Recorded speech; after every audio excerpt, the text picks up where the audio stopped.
21 मार्च 2023 को मैथ्स का पेपर होगा। और आज हम जो करेंगे वो चैप्टर नंबर 1 करेंगे। चैप्टर नंबर वन जो है वो रियल नंबर है। इसकी वेटेज कितनी है? ये 6 मार्क्स का आ रहा है। किस किस टाइप के क्वेश्चन बोर्ड के अंदर पूछे जाते हैं इस चैप्टर से हम वो डिस्कशन करेंगे। ठीक है, तो सबसे पहले हमारे जो क्वेश्चन होंगे, √2, √3, √5 को इरेशनल नंबर प्रूव करना है। मैं इन दो में से कोई एक कराऊंगा, बाकी एक ही जैसे होंगे। अब क्वेश्चन करते हैं। क्वेश्चन है ये, prove that √5 is irrational number, is an irrational number. ये हमको प्रूव करना है। यहाँ √2 भी आ सकता है, √3 आ सकता है। आपके यहाँ सिलेबस के अंदर √2, √3 और √5 बस यही है। आगे जाने की ज़रूरत नहीं है। कैसे प्रूव करेंगे ये देखते हैं। देखिए, प्रूव करते हैं। सबसे पहले हम क्या काम करेंगे, हम ये लेट कर लेंगे कि √5 be a rational rational number. जो रैशनल नंबर होते हैं वो a/b की फॉर्म के होते हैं। देखिए, मैं आपको बता देता हूँ। जो रैशनल नंबर होते हैं वो a/b की फॉर्म के होते हैं और b is not equal to zero. b की वैल्यू ज़ीरो नहीं हो सकती है। That is the definition of the rational number. तो सबसे पहले हम ये लिखेंगे। देखिए, मैं जो यहाँ लिखवा रहा हूँ एक भी वर्ड इधर उधर नहीं करना है। तो आप लिखोगे वेयर a&b आर को प्राइम नंबर्स। अब ये को प्राइम नंबर्स क्या होते हैं, हैंड टू हैंड इधर ही बता देता हूँ। को प्राइम नंबर जो होते हैं, अगर हम दो नंबर लें, कुछ भी ले लो आप, लेट्स से 2, 3 या 2, 5, इनका आप एचसीएफ निकालो। ठीक है, अगर इनका एचसीएफ निकालें आप तो इनका एचसीएफ 1 आएगा। इसका एचसीएफ निकालें, इसका एचसीएफ भी 1 आएगा। ये टेक्निकल लैंग्वेज है। को प्राइम नंबर की दूसरी लैंग्वेज क्या है जो इजी भाषा में समझी जा सकती है, वो ये है कि को प्राइम नंबर केवल 1 से ही डिवाइड होते हैं और किसी नंबर से डिवाइड नहीं हो सकते।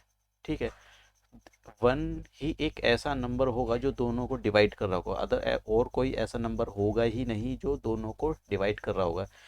2, 5 ले लो। 2, 5 को एक ही नंबर ऐसा है जो दोनों को डिवाइड कर सकता है, वो 1। 2, 3 को ले लो, जो इनको एक ही नंबर डिवाइड कर सकता है, वो है 1।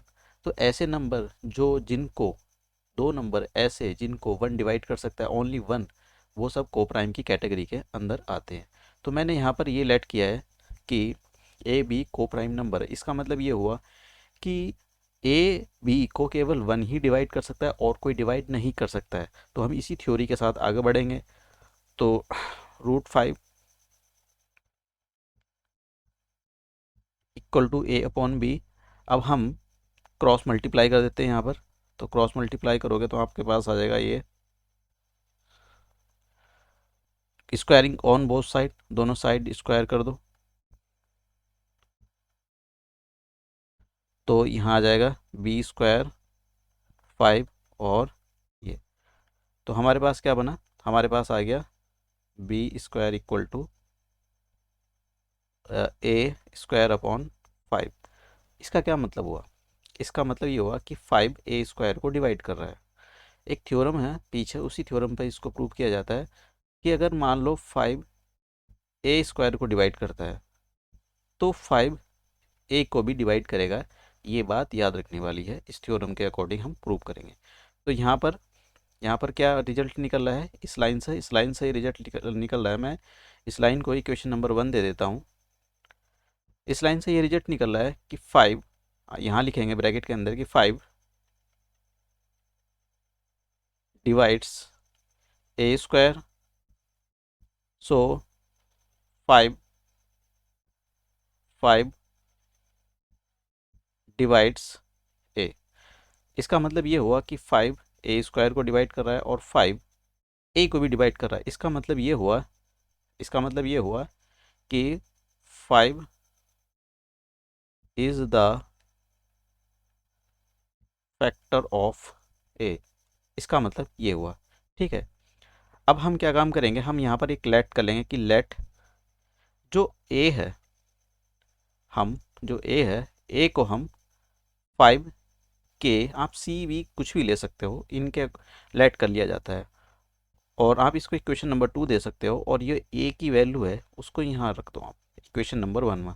देखिए लिखने का तरीका, equation number 1 implies that, mathematics की लैंग्वेज समझें आप, कि ए स्क्वायर अपॉन 5, यहाँ पर ये जो ए की वैल्यू थी इसको रखते हैं, तो ए की वैल्यू थी,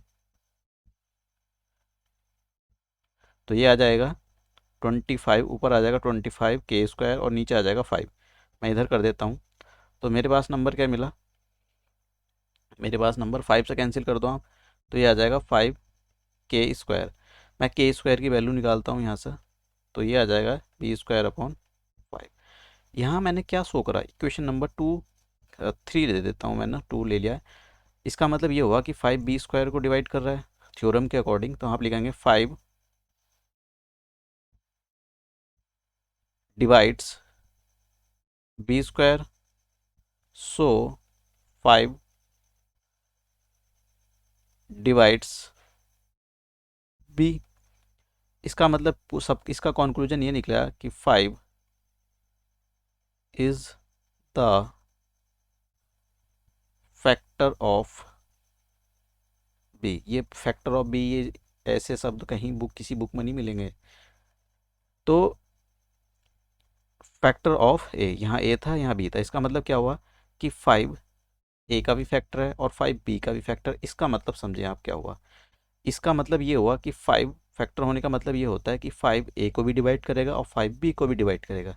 देखिए मैंने यहाँ पर ऊपर ये लेट किया था कि ए और बी को प्राइम नंबर है, इसका मतलब ये होता है कि 5 ए और बी को 1 के सिवाय और कोई नंबर डिवाइड ही नहीं कर सकता है।